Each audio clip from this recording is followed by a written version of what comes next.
All right, we about to go. We are live in the world. YouTube, holla at your boys. We are back. This is the Running with WARR podcast. You know it's official, like a ref with a whistle, because we got our boy Scoop, number one stunner out of NY. What's doing going on, it. fellas? What's happening, bro? What's happening, brother? Staying COVID free in the house. And of course, also with us, as always, is my ace boons, my young boys, Joshua M. Hicks, aka Joshua A. Hicks, when he has to get on that Stephen A. stuff, and CJP, Christopher J. Pennant.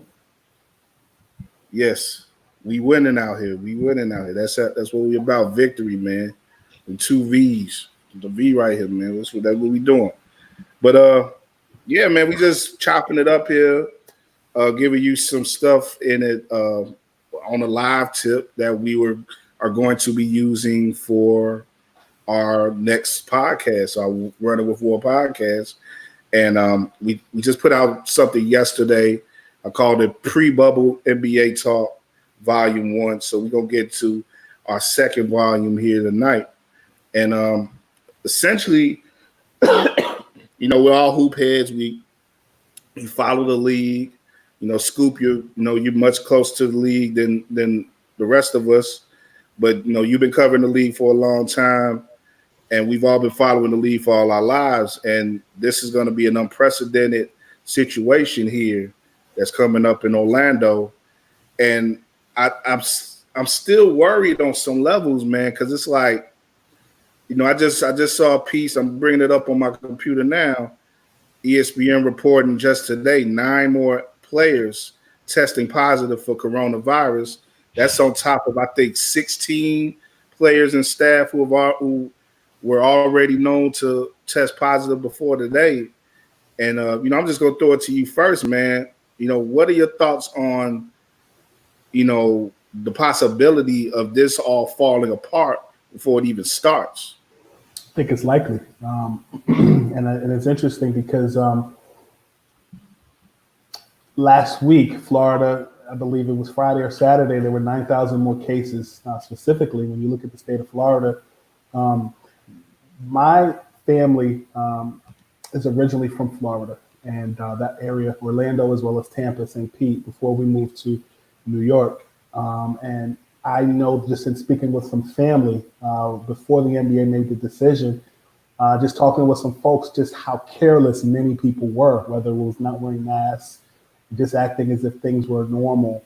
And I'll just say it's interesting for me as a person who, I usually make a trip in the spring to Chicago to visit you guys and also to make a trip to Tampa and visit family. I find it so ironic that I actually took that Florida trip in the fall rather than taking it in the spring. And looking back on it, I'm glad I was able to see family because, we're bored in the house and then the house bored. Specifically as it really relates to the NBA, it's very risky. When you look at, or when I have had discussions with current players, as well as players who are kind of like on that cusp where, they've gotten calls to potentially play, but, they're figuring things out, a la the Jamal Crawfords, the Larry Sanders, the Nate Robinsons of the world. They're all in agreement just that it's well, I'll say that it's a mixed bag. Kyrie Irving and his friends are more along the lines of, we're not playing, it's not safe. And then you see Spencer Dinwiddie, testing positive, as well as DeAndre Jordan. And, Kevin Durant already did and wasn't going. And then, Avery Bradley and Kyrie were always on the same page, as, I reported a couple of weeks ago. But, as it relates to just player movement, you have some guys who are excited to go. You have some who don't want to go. And then you have some vets who are looking for opportunity that are trying to figure out what's next and should they go. So I think there's a mixed bag, but as it relates to safety, to me, just the perception that there's a bubble is no different than President Trump saying, let's build a wall. The perception of a bubble has many connotations to it, but, there's a lot of safety measures. There's a 113-page memo that the NBA sent out as it relates to the safety of the bubble and people coming in and out as they please or not coming out, and it's just a lot of stipulations that go into it, and I'm concerned. I'm very concerned. I was talking to a couple of my colleagues that are writers, and the running joke is, "Are you going to the bubble or not?" Ian Bagley from SNY texted me today. He goes, "Are you going to the bubble?" And I texted back in all capital letters, "Hell no." He cracked up laughing. He said, "You're a smart man." Even with amongst talent and reporters, it's just this conversation of who's going and who's not. I'm very concerned, and as I told Ian Begley, I wouldn't wish this on my worst enemy. Yeah. I'm tripping because I knew there was gonna be some media down there, but I don't even know what type of facilities are they willing to have for the media. Because so there's a couple. Go ahead. There's a couple of options. There's an option of where, number one, there are some media corporations who are saying it's too much money to be spending. I've spoken to some colleagues who have expressed that. Sure. There are three different options. There's one option where you can stay at a resort within. So when you go to Disney World, have you all ever been to? You guys have been to Disney World, right? Yeah, when I was long time. Okay, I don't want to assume that anybody has or has not. I just want to make sure. So I went before the racism was taboo. Okay, got you. So you take that boat. There's all the villas and stuff over there. There's an option for media to stay within that island and stay at a hotel, and then there's like a media availability that they're doing for like after games or before games or what have you. Of course, respecting the socially distant rule. Then there's another option where media can stay off that area where the villas are, and then they can just come and go or receive press releases or what have you. Or there's the third option where you can stay home. I give you a scenario like throughout the whole pandemic, I will be on Zoom calls with the 76ers, day to day. So I get emails about what's going on with them and whether, Brett Brown is made available or Elton or, Ben Simmons or some other people. And what I'm learning is just how different teams are handling it. Like the Dallas Mavericks are dealing with a lot of requests from things that are not normal because of Luka. He get requests from Spanish-speaking media, Slovenian-speaking media, and then the local Dallas media. And the person who shared that with me, I said, it's very similar, to Kobe, where you had a lot of Italian-speaking media, as well as I said, Kobe could speak anything from Italian to saying John, meaning that's Philly slang, John, right? Cracking up, and it's just that there's a lot of media requests, and a lot of media that I know are opting to stay home and just get on these Zoom calls. So a lot of quotes that you're seeing on Twitter over the last day or so, Lakers, Sixers, some of the other teams, they're all on Zoom having these conversations. It's a new phenomenon for a lot of people. Hey guys, you got anything you want to throw at Brandon off top here? I mean, I saw some of that. The WNBA put out their guidelines, and it's all teleconference, basically video conference for press conferences, interviews. So it's going to be. I'm wondering what you think, Scoop, on. I know you said that teams like that with international stars are having to field more requests. I'm wondering if things are going to be harder for media to get that access that they would normally have, or that they've traditionally had, more so to speak, when the teams have the option, even though it would be easier, nobody's in person. I think the anonymity kind of that distance and the internet and going over wires would make it easier for them to deny some stuff rather than grant access. What do you think? So I had a conversation with somebody at another team today who basically said they've been getting calls, and this is someone from a public relations department with an NBA team that said to me, they're getting requests from people that they hadn't heard of in 3 to 5 years, that may be a radio person or who may be an update person at a radio station. When's the last time you've been in there at an arena cover? All of a sudden, because of the comfortability of you sitting on the couch, you're able to get that access. They're denied. It's just like going through a credential process with the NBA. And it's becoming difficult for people in general, which is where the international requests come in more. For me, throughout this season, Philadelphia, I've been to enough games where even though I'm not a full credentialed person, I'm a single game credentials. I'm in and out of Philly enough that I can deal with the poll. But the person who is maybe covering a certain team on a beat on the regular gets preferential treatment when it comes to asking questions. Like you have to push a button, and then the PR department can decide whether or not they're going to grant somebody a question. So if it's a popular person, hypothetically like Ben Simmons or like Joel Embiid, they're going to give preferential to NBC Sports Philadelphia or the Philadelphia Flyers, etc. So it's new territory for a lot of these teams. Cross-referencing with the league as well. Talking about staying scooped. But no, Scoop, you highlighted a little bit on the fact that about the Lakers and the 76ers and how you talk to both of those teams. A big topic, obviously, recently, it's been, LeBron, Joel Embiid, Ben Simmons, superstars like that you never really heard too much disagreement per se about coming to the bubble and playing for this championship. So, have you heard from any reserve players on those teams that play specific roles that play significant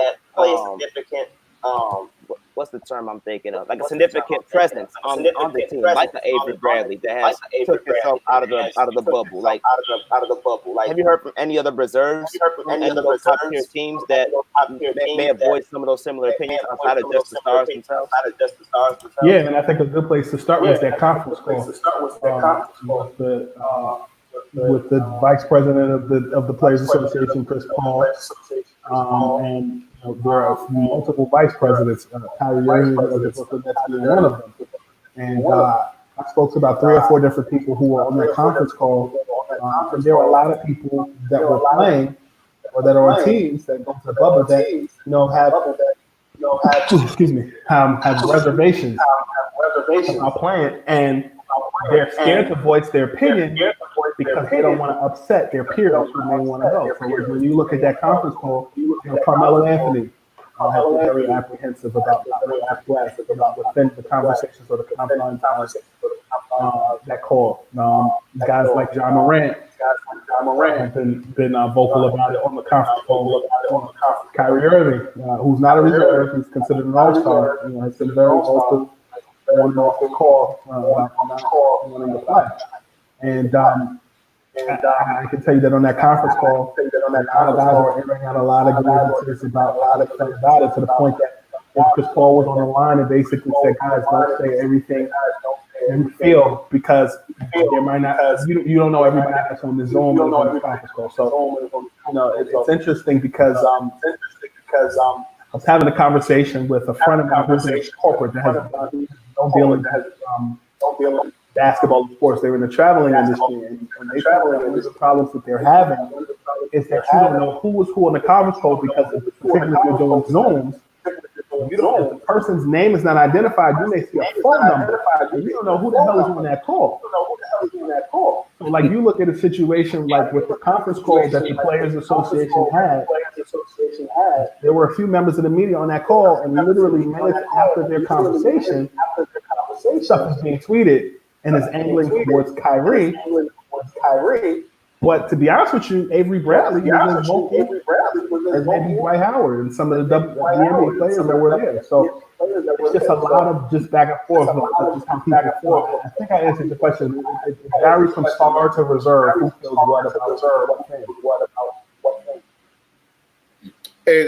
And Bradley, the biggest reason why he's staying essentially is because of his child, right? Or am I mixing him up with another guy? No, he said that his son had respiratory issues, so he didn't want us to check into that. So what? First speak more about the role that he played in that call, Scoop, and what did you take away from that? Was he really vocal? He was vocal. And had some of the same concerns about civil rights, and I think this is what gets lost in translation. As much as it's about COVID-19, it's also about attention to civil rights and lack thereof. George Floyd, Breonna Taylor, And Avery Bradley's position is similar to Kyrie Irving's position as it relates to the minute you start playing, the attention is going to be taken away from the civil rights issues. Kind of like in the sense of, at your job, you may have some of your coworkers who aren't white, or excuse me, who aren't black, texting you, reaching out to you, emailing you, offering condolences. Their position is, this is the time to get certain reformations and things that you're looking for. And them as a public figure have the responsibility to raise that level of awareness in similar ways.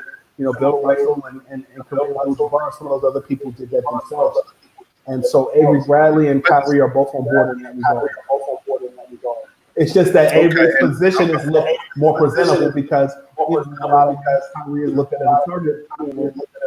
The world is flat and all that other stuff that's been said in the past. And I want to get into Kyrie in a minute, but we talked a lot about that whole dichotomy, the way that the discussion has been framed, and in regards to whether or not the guys should go back to playing or not. We talked about that last week, me, Josh, and Chris, and I think we all felt sort of different ways. Primarily, I felt that the distraction point is valid, but it's not valid because I think for what's important to me is that as a society, as a larger community, we don't get off track. That's definitely important. Whether or not the players get off track, I think it's something that's up to those guys as individuals because they're more of a, they're more of a specific group than black people in general. Black people in general have many different things that we want. There's some essential things that we want, like not getting killed by police. But you can go to 10 different black people and get 10 different opinions about how we should go about that. The NBA can unify in some way because there's only about 300 guys. So to that degree, the way these things that they're looking to enact, these reformations, as you say, are they more towards the general outside basketball stuff, or is it mostly keeping to what they can affect within their own industry of pro sports and basketball? I think it has a lot to do with society at large, particularly because they realize so they have the large scope view. Yeah, and it's interesting because colleague of mine recently sat down with Ben Wallace, my colleague Nicole Nelson over at Fox Sports, and he was on her show and talked about how a lot of these players are a lot smarter than they were, during his era, 2000s and the 80s. What I find interesting is, that whole conversation about ownership, owning teams, that was topic for dialogue with the Nets group chat. It kind of, a lot of this conversation is going over a lot of people's head. Kind of redirects the whole shut up and dribble conversation.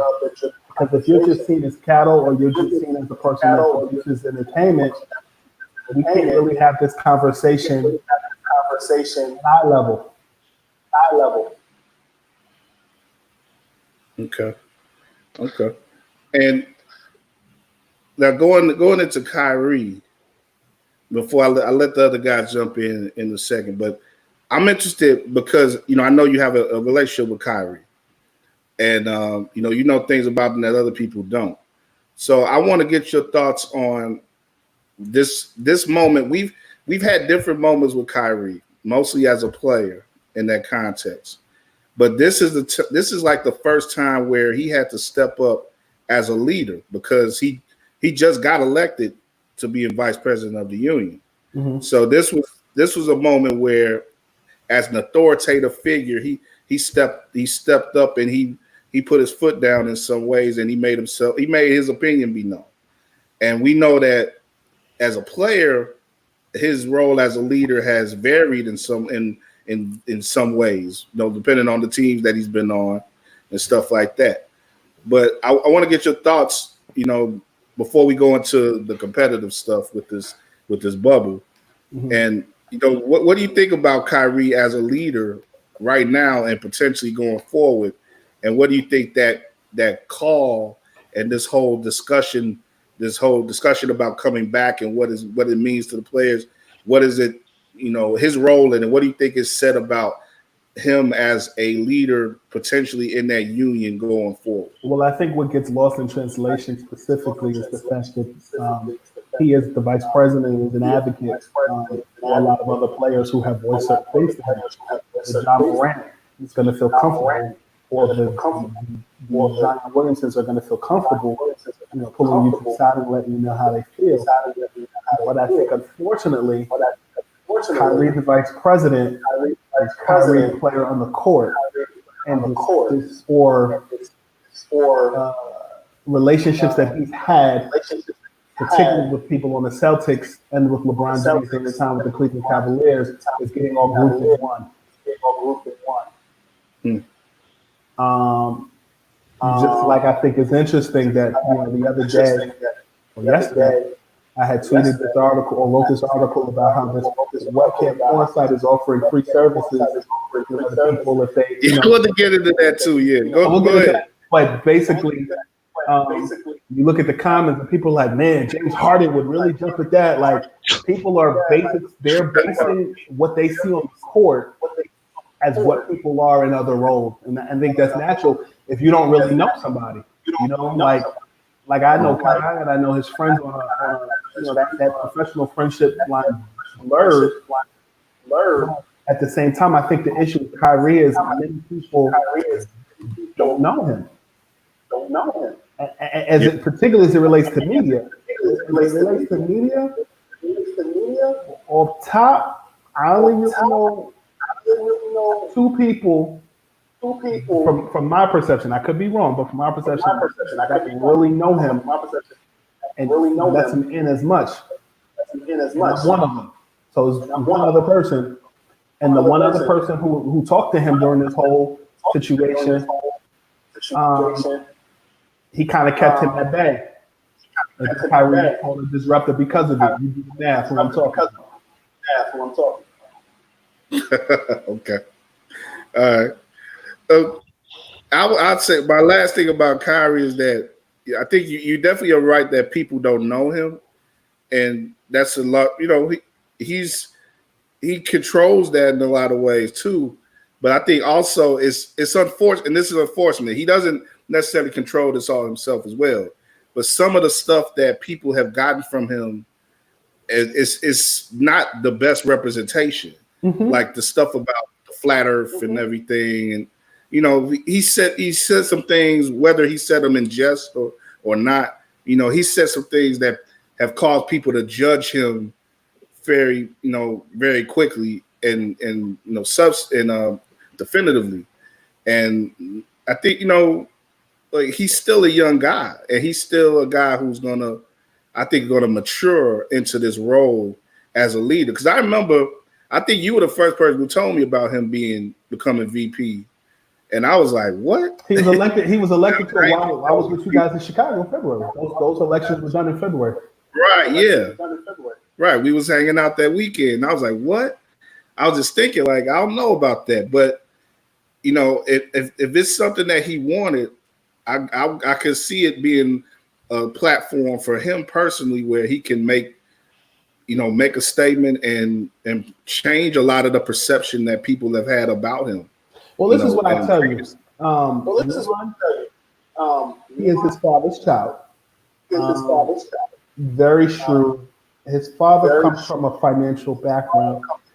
If I'm not mistaken, is a Wall Street broker. He is a walking miracle in the sense of came out of the Mitchell houses, one of the toughest housing projects in New York City, in South Bronx, and very guarded like his father.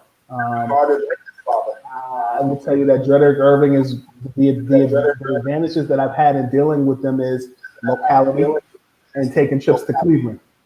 To the point that on trips back, we're on the same plane headed back home. We're like, "What you doing here? What you doing here?" It's just circles. They're very guarded. They're very funny people. So what I'll add is, from the perspective of business, I believe that if you're able to run your own company, you do a pretty good job of being vice president or president of the Players Association. When you look at Kyrie, his company put in friends, employs a lot of his friends. So when I'm saying intellectual property on Twitter, I'm actually referring to Hermetic Friends. There's a lot of stuff behind the scenes.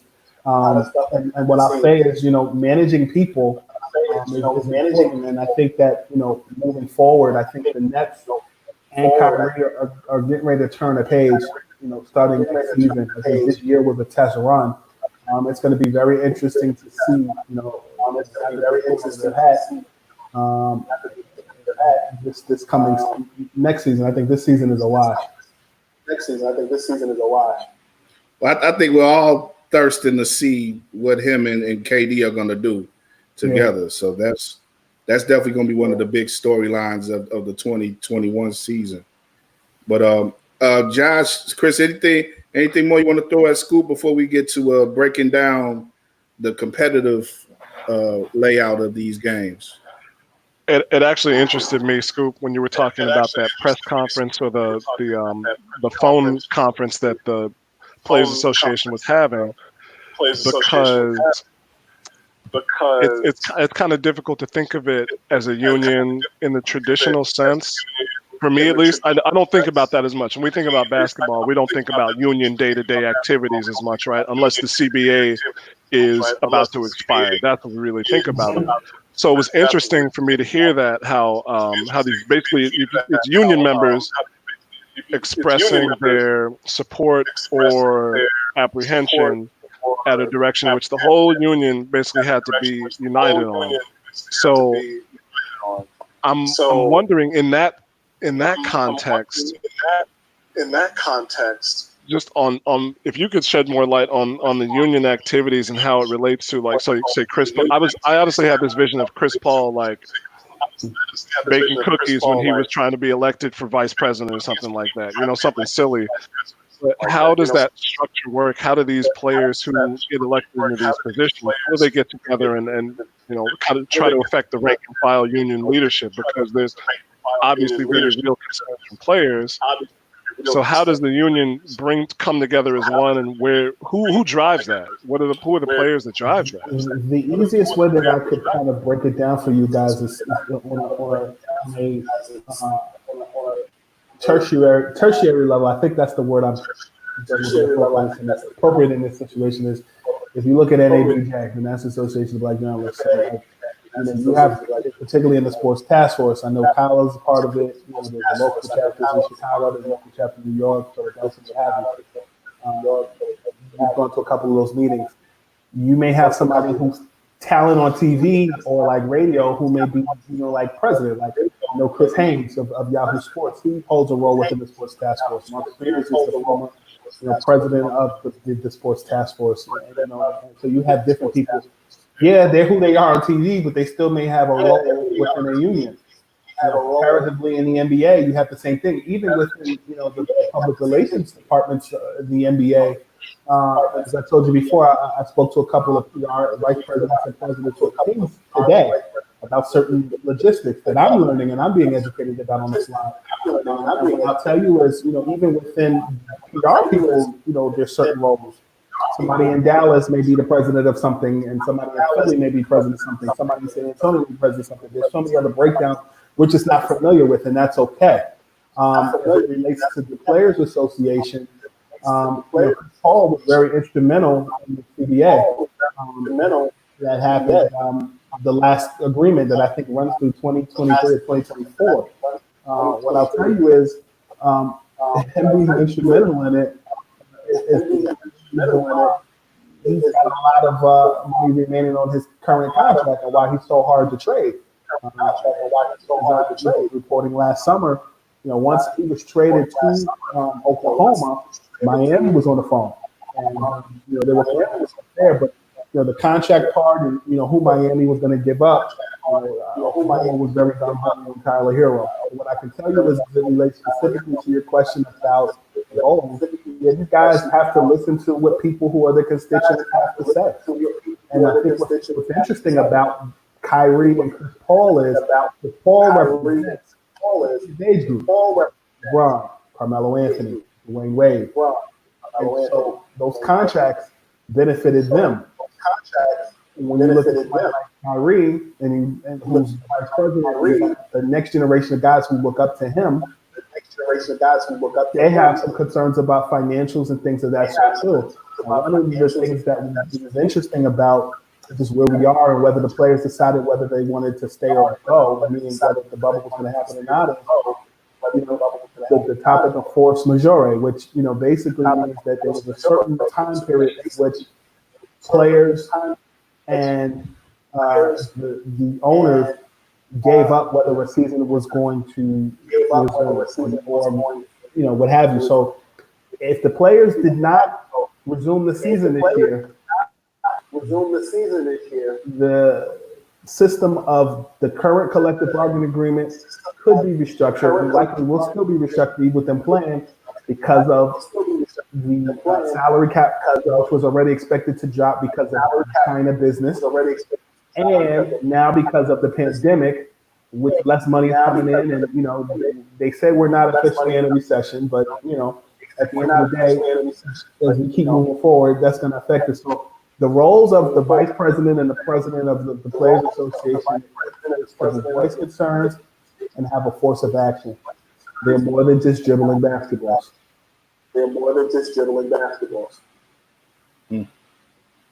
Okay. Yeah, we talked a little bit about that too last week, and it seemed like the stakes were potentially could be pretty high, but as it is, that's not really an issue as it is right now.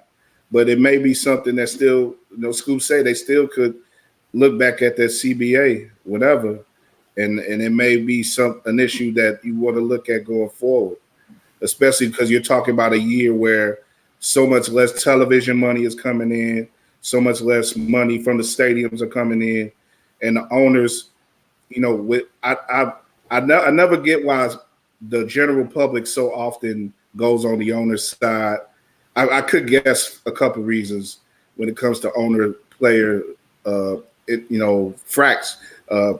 When owners and players get at it, I think the owners get a lot more of the people's side that they should, a lot more of the reasonable doubt that they should. But the owners could very well come back and be like, look, we need some more cash. We got this 50-50 split here in the CBA. We may need be a 51-49 or 50. People get rich because they could talk that slick talk. So you got to watch out for that going forward. Yeah. But let's talk about let's keep it on the court. Let's talk. Scoot, you got something you want to say? Oh, I just wanted to say, as it related to the bubble, what I'll add is, part of the reason why this preseason, so to speak, before the playoffs start, is because in order for the TV money to take effect, you have to have played at least 70 games. That's the contractual agreement. Of course, an NBA season is 82 games. So in order for the NBA to recoup that money, they got to play at least 70 games. And I'll add, if the NBA did not resume their season, that's why it's 8 games. If they don't resume their season, they'll lose $2 billion. Yes, that's why it's 8 games. They'll lose $2 billion. Wow, that's crazy, man. See, it's a lot of money at stake, man. A lot of money at stake, and I don't envy Adam Silver, man, because your man Adam, like I'm sure he's been under pressure since March, man, when he had to make that decision. We look at Adam was the guy who basically set everything off in sports because he made that call right away when Rudy, when they said Rudy was sick. Adam was like, look, we shutting it down, and everybody followed the lead after that. So it's been a tough position, I'm sure, for Adam Silver, but hopefully it looks like they got it set up to where they can at least save that money and not lose it, which would have been big. Like I said, that's why we got the 8 games here, because they were at about 62 games when the season stopped. So this 8 games get them 70. then they can go into the playoffs. So that's why a lot of people was like, that was part of the discussion too, weeks ago. Like, well, why should they even have these games? Why not go straight into the playoffs? Well, the answer usually has to deal with money, and as Scoop has just explained it, there was a lot of money that's on the line. So that's why we get in these games. And hey, we can't be mad at it. We've gone a long time without games. So at least to see them, give them a chance to warm up in that Disney environment and all that stuff, that's going to be meaningful. And I want to throw it to Josh now, because Josh put out a post this week, a little bit of a preview for those opening games, which are going to come on the 30th on TNT, July 30th. All Western Conference teams are going to be opening these bubble games. We got Utah and New Orleans, doubleheader, followed by the Battle of LA, Lakers and Clippers. So, Josh, give us run back some of your thoughts in that post. You can read it right now on WeAreRigaRadio.com. But if you haven't yet, Josh, give the people a little bit of a rundown of what you thought in that post. Well, for the most part, it's going to be a very intriguing restart to this season because of the fact that, for the most part, it's a level playing field. You got people that are coming back fully healthy, and then you got some people that just are changing their whole entire squad, like the Nets, because of coronavirus or injuries. So everything's a complete level playing field. That being said, opening night's going to be interesting for me, just because obviously Battle of LA is going to be interesting, like always. The superstars of a fully healthy Clippers team versus, for the most part, a fully healthy Lakers team. But the addition of J.R. Smith really changes things up for the Lakers, because if he does play, J.R. Smith can be effective, especially from the perimeter when it comes to the offensive perimeter. He's a streaky shooter. He can definitely make big shots when needed. And he actually, if he wants to play defense, he actually is a very good defender and a bigger body along that perimeter. So obviously he hasn't played in 2 years, so you have to question his stamina and getting the rust off of playing in a real live NBA game. But I think that game could with his addition, it could really make things interesting, especially since the Lakers also got Deion Waiters, and he hasn't played in any of the games yet either. So I think both of those two on the Lakers are good additional assets when they're going against a Clippers team who is very well in depth from top to bottom, from talent-wise, with the leadership of Kawhi Leonard and Paul George, and that mad dog five that they do have with Lou Will and Montrezl Harrell. So that's a very interesting look for that game specifically. But also going with the Jazz and the Pelicans, they had two different stories, because the Jazz, obviously, the first team to really announce that they had COVID-19 circulating, and the fact that it actually put a rift reportedly between Rudy Gobert and Donovan Mitchell. You really wonder how they're going to recoup from that. This is the first official game coming back, so you have to wonder how that game's going to play out and how the relationship on the court professionally is going to work. And the fact that they don't have Bojan Bogdanovic, because he took his surgery on the wrist, it really took a big hit towards their bench. So you really wonder how the Utah Jazz are going to come back. And per my conversation I had with ESPN's Eric Woodyard, he told me that professionally, he doesn't see a problem with Rudy Gobert and Donovan Mitchell. Quite frankly, they have one of the best working relationships, not just on the court but off the court. So you really, he doesn't see a problem with the COVID situation. He actually sees them actually using it as a leaping board to really pushing the Jazz into the level in the right direction that they need to go to potentially win this thing. So that's what the Jazz will be looking at. I'm not talking about the fact Zion Williamson, him coming back healthy. Obviously, there's photos going out today actually about how slim he is and how actually fit and prepared he is for this comeback that happened since that surgery. So for him to come back and have a young team as it is within the Pelicans, at this point, young teams may actually have a higher energetic advantage over veteran teams. So you have a higher energetic situation. But even these teams that are playing in this bubble, really do have some hype to them, and you can, and with the lineups that they may have, based on the additions and subtractions, each of these teams could make some noise to a point where at least things are going to get really, really competitive. Each of these teams could make some noise to a point where at least things are going to get really, really competitive. Josh, we're going to go back to you in a second and talk about the battle for the eighth seed in the West, which is something that you got into in the post as well. But Scoop, I want you to speak a little bit on JR, man. You've been on that story for a minute, and it winds up happening. He gets signed this week, and I just want to get your thoughts. You've covered JR for a minute. You know him playing with Cleveland and playing with LeBron in Cleveland. Now he's back with him in LA. He's going to add to that backcourt, which needs some more depth at this point. Given that they're not going to play with Bradley, that's probably the main person he's going to be replacing. So, what are your thoughts on JR after this layoff, about 2 years, like Josh said, being put in the mix for this championship race? Well, I think Josh hit it home when he talked about the young teams that are going to surprise some people. You look at the Memphis Grizzlies. But to answer your question about J.R. Smith, the only thing that I can think of, and it's not a clear comparison, I look at football, look at the layoff that Michael Vick had for 2 years. Look at how he came out energetic for the Philadelphia Eagles and put on some performances. I can think about that game against the Washington Redskins where he put on a show. Passionate and strong, getting into shape, McCoy and more, just unstoppable. So when you look at Chris shaking his head, tells me everything I need to know. So when you look at J.R. Smith, I just tweeted this. I said, J.R. Smith and Dion Waiters together in the third quarter for the Lakers is the Lou Williams Clippers equivalent. The Lou Williams Clippers equivalent. Hot takes.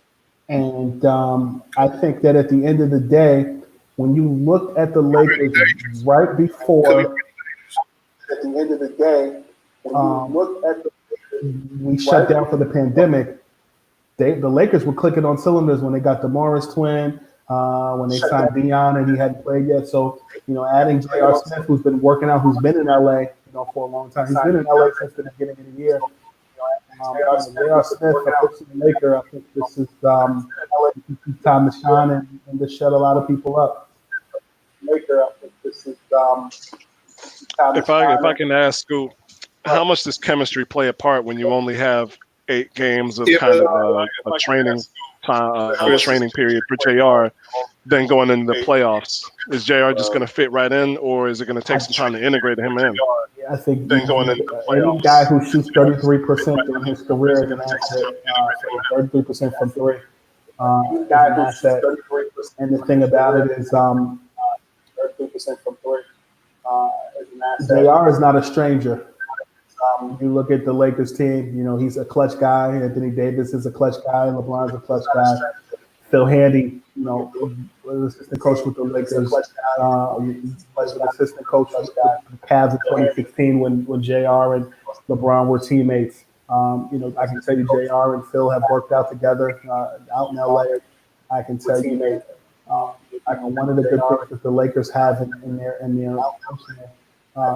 current players on the Lakers that I speak to throughout the season and during the pandemic is their group text. Those guys are communicating throughout the whole pandemic. Like that's a topic of conversation that I have with many guys on the record as well. Well, on the record with Lakers is just what their group text is like. And I take it back to Kentavious Caldwell-Pope telling me back in January that when he was in that slump in November and October, guys were really just keeping him motivated. And I think that, if there's an issue with gelling, I'm sure that they'll figure that. KCP is also another clutch client as well. So, I just think at the end of the day, it's going to take some time. It took a little while for them to gel at the beginning of the season, despite the fact that they're 49-14 in first place in the NBA's Western Conference. Despite the fact that they're 49-14 in first place in the NBA's Western Conference. Okay. And we talked about, Scoop, you mentioned the youth of Memphis in particular. It looks like we're dealing with in the West, at the bottom of the West, a lot of youth, a lot of energetic, exciting potential in that conference, and yeah, just wanted to see get your thoughts on Josh. You can start it off with your post. What you were talking about with the Western Conference. The fight there. Yeah, the Western Conference is going to be that bottom 8 seed. I think after Dallas, you have teams separated by no more than 3 games, and after that 8 seed with the Grizzlies, it's like 1 game each. So it's going to be very interesting the fight for that. I think eventually, though, what goes down is you have to have a combination of youth and talent, which is why the Grizzlies are in the prime position that they are in because of the fact that they've surprised so many teams this year with the leadership of Ja Morant and the sidekick Jaren Jackson. They've really surprised their growth and maturity as they've gone throughout the season, and we're pretty much really on the verge of really solely taking that 8th seed heading to the end of the season. But the fact that this pandemic really helped Portland, because now you got a healthy Damian Lillard, you got a healthy Melo, and you got Nurkic and Hassan Whiteside coming back. So, and Collins, right? So Portland, with the fact that they're the veteran leadership that they have, and yet the high talent that they have within their roster, it's hard to beat coming off that lineup and facing a tough lineup with Melo, McCollum, and Damian Lillard as your backcourt, and you got two defensive players with Hassan Whiteside and Nurkic coming back too. That's tough to beat. That's very tough to beat. The thing that's going to be difficult for Portland, though, is the fact that Trevor Ariza is out, and that was supposed to be your defensive stopper over LeBron. And so when you look at that lineup, I'm a little concerned. You look at the rest of their roster, like when you look at the Lakers, they have depth. When you look at the Blazers, some of the guys on their roster, Gary Trent Jr., who I think is a great shooter, Mario Hezonja, I watched him play with the Knicks. He's a great shooter. You have Anthony Simmons. You have Rodney Hood. Is Rodney Hood going to play? That's my other question. He tore his Achilles, and he hurt it against the Lakers. I think that on paper, the Blazers look good. You actually spoke with CJ McCollum, Josh, a few months ago. What vibe did you get from CJ when you guys spoke about, of course, this was pre-pandemic, but just how the Blazers could kind of get it together? Because when you think about it, there's about a 3.5 game difference between 8th and 11th in the Western Conference. What vibe did you get from McCollum just about the Blazers at large? He was very confident, but he stressfully highlighted the fact that he has to be that go-to guy when Damian Lillard's not on the court. At that time, Damian Lillard, he had his groin injury. I want to say it was a groin or a hamstring that kept him out of All-Star weekend and going into the second half of the season. So during that stretch before this pandemic hit, CJ was preparing to be the top alpha on the court, and he really stressed the fact that now he has to step up and the fact that he was comfortable taking that role, especially with the fact that you also had Carmelo Anthony at that time, who was really coming into his old self. So from the jump, straight knocking 20 a game off the jump. So he was confident. He was confident that even with Damian Lillard out, even though he knows that Damian Lillard is the engine that keeps this thing going, he knows that he has to now take over the steering wheel. And when he was taking that, and with him taking that steering wheel, he was very comfortable with Carmelo Anthony being in that passenger seat, saying it's a wrap. We finna gun it. And they was ready to make that, and they was ready and confident to make that push. So the fact that you already have that confidence and you know the capabilities of what each of those players have to bring to the table, and now you're bringing in your lead guy again, who is the engine that really pushes that team. You can't help but, even though, like you mentioned, that the bench is really thin, you still can't count Portland out. It's tough. It's tough to do. I agree. I think the Memphis part to me is fascinating. I spent some time with the Grizzlies in February. I spent some time with Jaren Jackson Jr., Ja Morant, and Josh Jackson, a guy who I've had on the Scoopy Radio podcast a couple of years ago. He and his mom. And, Josh is considered the vet on that team. There's a few other guys that are on that team that are a little bit older, but they're Kyle Anderson is a vet on that team too. Having spent time with the Spurs at large, but I'm really fascinated just with the level-headedness of that team, particularly Jaren Jackson Jr., whose dad, former Spur, Jaren Jackson, played on that 99 2000 championship team with Tim Duncan, Avery Johnson, and David Robinson. But I like that team. I like their poise. I like their head coach.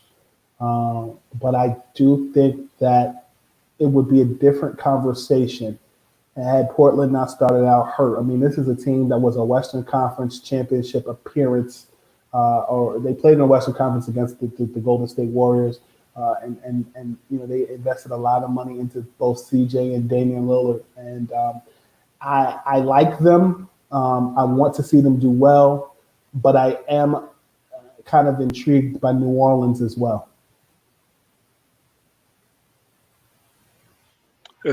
I was looking at the numbers because I didn't invest as much time into this season as y'all had, but it was really interesting to me that the Grizzlies ended 2019 13-21, and they finished January 2 games over 500. So they were 10 over that whole month. And for a team, as you said, as young as it is, like Jonas Valanciunas, I think has the most regular playing time in terms of experience. And he's only a 7-year vet. For a team to turn it around that quick and get those parts to mesh is really intriguing for sure. Losing Rodney Hood hurt Portland, but even when they had him last year, they gave up those 3 fourth-quarter leads to the Warriors in 3 straight games. And they didn't really bring anything else to the table other than, like you said, Trevor Ariza. And at this point, as much as I want to be clear to everybody who's watching. I respect LeBron so much for what he does off the court, and I know he's a great basketball player. But I'm beholden to hate him on the court. You're not going to stop him. You're only going to slow him down. And I looked up there and down their roster. I don't see anybody who can slow him down even right now. So that's looking like a 4-and-out again for the Blazers. And like you said, I love the Blazers. I love Dame. I love CJ since Lehigh beat Duke in his college season. It's looking like a 4-and-out. But they might need to shake up. This is a future conversation. They might really need to shake up the roster if they want to get beyond the level of contender in the championships. You talking about the Grizzlies? The Blazers. I think they might have gone as far as they can go. Charles Barkley was singing their praises last season. One of the advantages that Portland also had was that they had Inez Cantor, who was carrying them in the regular season. And I feel like the Nurkic injury, there may have been a different conversation in the playoffs, especially in the conference finals. And when I still am of the belief that if you're a good team with good guards, you still have to have talented bigs. And I'm scrolling through an article, I think with Jonas Valanciunas back in February. And he was just talking about Jaren and Ja Morant's IQ, and I told him that I thought it was crazy that he's considered a vet. And I told him I remember playing with you on NBA 2K when I was in grad school, and then here you are, you're like the vet, but he's still like very young. And one of the things that Jonas said to me was, Jaren and Ja are some great young guys. They're working their work ethic. They're working hard. Their work ethic is good. They're in here every night shooting, getting their skills better. I don't know what to say. I've been asked so many times about Ja, and I say he's a phenomenal young gentleman, which is good. And it's crazy because I've spoken to some of his teammates, and they can't decide whether they remind him of Derrick Rose or Damian Lillard. And for him to be so young and to be so effective and to have the praise and respect that he gets, sky's the limit. I think a lot of these younger guys are fearless. But when we talked about January, they were very subpar in January, and I feel like they came to play again in February, particularly in that game against the Lakers. And if I'm not mistaken, that game against the Lakers was the technicality because it was the second game on a back-to-back in February. Remember, it was a national game on Saturday night. That game against the Lakers was the technicality because it was the second game on a back-to-back in February. Remember, it was the national game on Saturday night. Okay. Before we go off the West, and I want to do some talk about the East before we wrap up. But because none of us live on the West Coast. If you had to pick an ideal team, not necessarily for competitive. None of us live on the West Coast. Right. But not, for whatever, however you want to measure it up, competitively or, just for fun's sake. Who would be the team that you would want to put in that 8th spot to face the Lakers in the first round? In the East?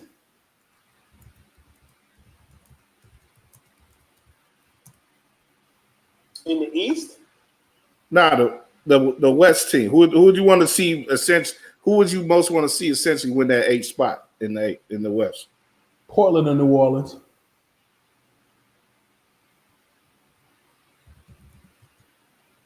Portland or New Orleans? Okay. Yeah, I mean, for kind of obvious reasons there. For Portland probably has the best, well-rounded team, and then who doesn't want to see Zion and LeBron The in NBA the postseason? That'll do a lot to heat up that postseason. If the NBA wants to see it. they definitely want to see it. But Chris, Josh, what about y'all? Who would get you most charged up to see make it out of that 8th spot? Even though they're 8 games up, I would be really interested to see if somehow the Mavericks fell to the 8th spot, how Rick Carlisle's defensive IQ would work on containing Davis and James, especially when you consider what they have on the offensive end with a rejuvenated Tim Hardaway, Luka, Kristaps.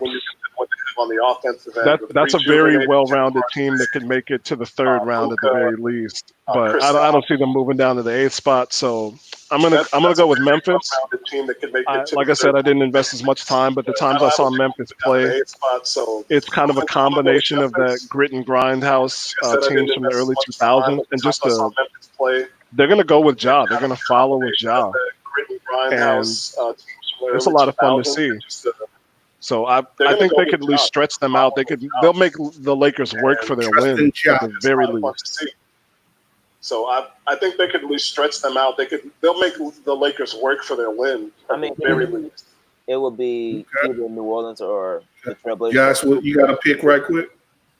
Yeah, it would be either the Pelicans or the Trailblazers. But for me, I ideally would want the Pelicans. Just because of the fact that with Zion being at the forefront of all this, you wonder if this could be a potential moment where with the I want to see how much growth the former Lakers young core in New Orleans actually had, and see how it compares to the new look Lakers. Obviously, at one point in time, the Lakers were actually a top 4 seed in the West before LeBron got hurt last year, and that's with the young core that's in New Orleans. So you Lakers were actually based off of that experience, and now different scenery in New Orleans. If there's a lot of growth and maturity within that, especially for Brandon Ingram, who just became an All-Star this year. I want how his growth along with Uncle Ball, Josh Hart, and those guys comparing that with an already impressive Zion Williamson matches up against actual teams in LA with LeBron and AD. I just really want to see how that matchup really goes out, especially over a 7-game series, considering the fact that LA was much older and the Pelicans much younger. So you got younger players against aging veteran team that's still one of the top talented teams in the league. And the Pelicans much younger. So you got younger players against aging veteran team that's still one of the top talented teams in the league. Okay. All right. Well, we got to switch up for a second here because Chris apparently has to step out. But thanks for making time with us, man. I know you was recording your Skyhook podcast as well today.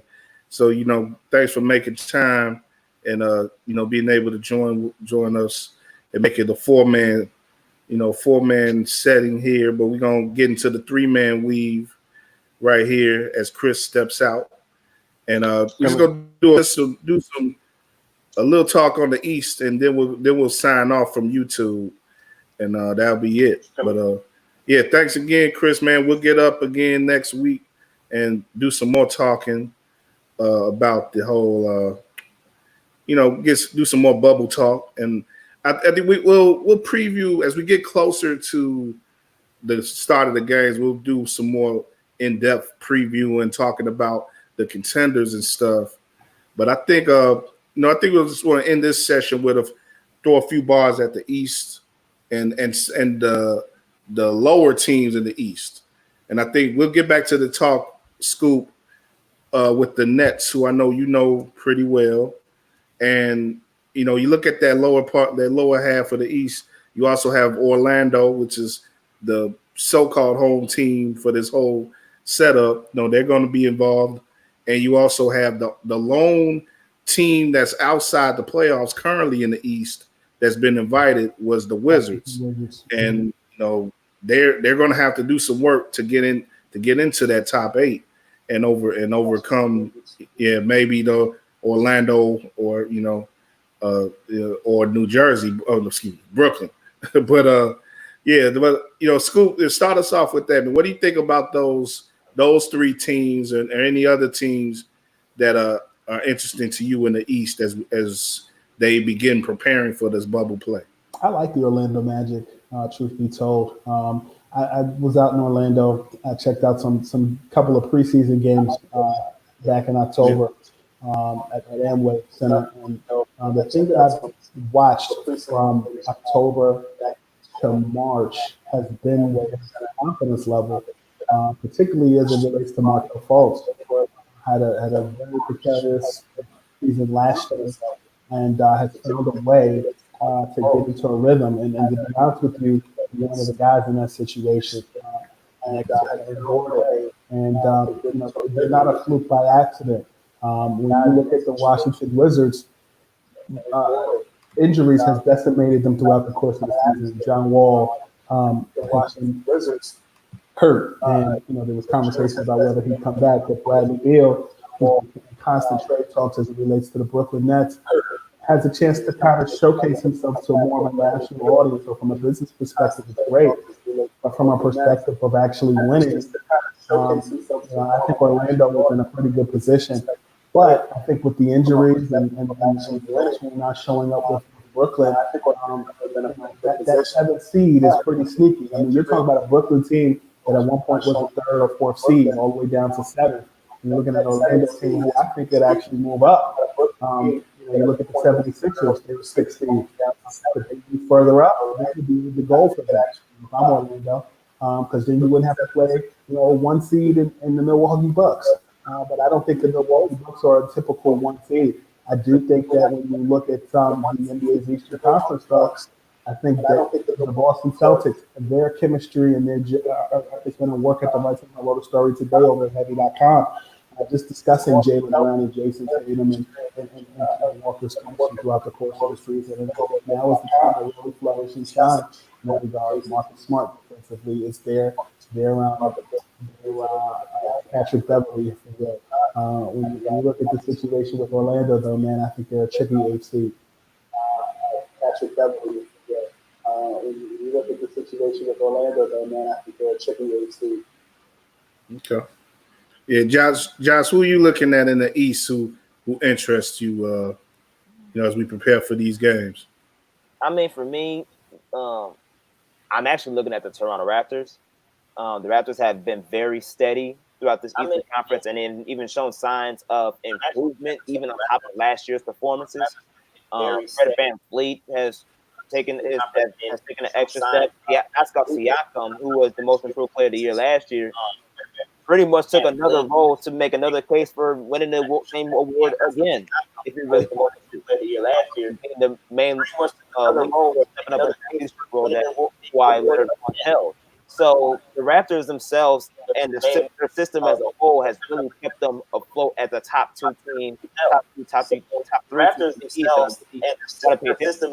But at the same time, I'm really hung on the Boston Celtics because there's a difference between playing in a system all season long and then playing a Brooklyn like this and potentially playing and having guys that are sometimes your system doesn't work.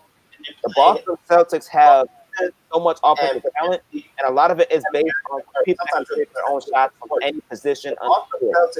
And that type of style play becomes beneficial for short games like this because now you don't have to constantly rehearse offensive system. Sometimes when you break down, you need to have someone that can actually go get you a bucket at any point in the game, and sometimes you got to go to a pickup basketball type of style offense. You have 4 guys on the Boston Celtics team that can do that with Jason Tatum, and Brown, Kemba Walker, and Gordon Hayward. So because of that, and the fact that they're also young, they can really sneak up on some teams and really take over that championship run, especially against the Bucks, who's shown when it comes to big time moments in the Eastern Conference Finals. So, especially against the Bucks, Boston Celtics got a nice look in my view. It's the dark horse to really take that level and potentially get to that championship. Got a nice look in my view. It's the dark horse to really take that level and potentially get to that championship. Okay. Yeah, a lot of interesting things on the horizon, and we got to see how this next couple weeks play out. If there'll be any more issues with players, or maybe even coaches who may not be able to make the trip, or maybe some might choose not to make the trip to Orlando. Others may be kept from it, but we'll see. But definitely going to be a lot of interesting competition, and we got to see how these teams are going to adjust. And we'll come back with more more pre-bubble talk leading up to these games week after week. We'll try to hit you with at least one session each week. But thanks, Scoop, man, for joining us for this one. Thank you for having me. We still got more to do with Brandon and Josh. We're gonna do a session off camera, but oh no, always, you know what it is, man. But we're gonna do a session off YouTube for the Endoscope podcast. You can hit, but you will hear Brandon on that as well with Josh, and that'll be coming. That'll be released before the end of the week, and this Running with WARR will be released probably early next week. We're gonna have some more stuff we're gonna add to this episode, but you'll get to hear all of this, much of this, not all of it, on the next Running with WARR, which will be coming up soon. But thank y'all for watching. If you're watching live or in the future, we appreciate you. The website on the bottom of the screen, wearerigaradio.com. You check everything out with us, whether it is our writing, our podcasting, links to our podcasting, and links to our YouTube coming out, and definitely check Scoop out. Brandon, I'll leave it to you, man. Do all your pitching right here, man. Where you're ubiquitous, man, but I know some people still are sleeping, so let them know where to get Scoopy Radio podcast available on all streaming platforms. And check out my work at heavy.com, where I'm a senior writer. And Scoopy Radio podcast available on Scoop B, Instagram and Snapchat, Scoop_B. Yeah, man, that's it. Thanks for having me. At Scoop B, Instagram and Snapchat, Scoop_B. Yeah, man, that's it. Thanks for having me. Yeah, man, been down since the beginning, pretty much, man. It's been just over 7 years now since you first wrote for We Are Regal Radio, and he's been our guy ever since, man. Nothing but love for you, bro. Stay safe out there in the New York metropolitan area. I know things are getting a little better out there with the COVID, but just take care of yourself and keep bringing that heat, man, like you always do. Like Miami.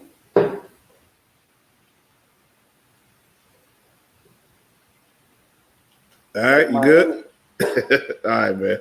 All right, so we're signing off here now for on YouTube, but we're gonna do some more stuff with Scoop and Josh, and y'all be able to hear that soon. WARR on Anchor.